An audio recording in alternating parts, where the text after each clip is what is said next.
Hey guys, Paul here. So I have a smoothie recipe for you guys today, and it's going to be a triple berry medley with cherries, raspberries, blueberries, dates, 2 bananas, some flaxseed, and some kale.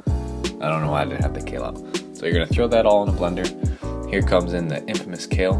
Kale's super good for you. You guys should be having greens every day, a couple handfuls, packed with nutrients, phytonutrients, all the good stuff that most people don't get enough of. I'm going to throw in a scoop of protein powder, you don't have to. Then just a little bit of almond milk. Blend that up obviously, and then you're going to get a super nice consistency that you will see if you do the right ratio of almond milk. Like I said, not too much. It's kind of hard to take away liquid from a smoothie, but you can always add more. So look at that, that just looks so good. And we're gonna add in some toppings. You guys feel free to do whatever you want. I usually like to go with some fresh fruit and then some seeds or some flaxseed or some hemp hearts or something.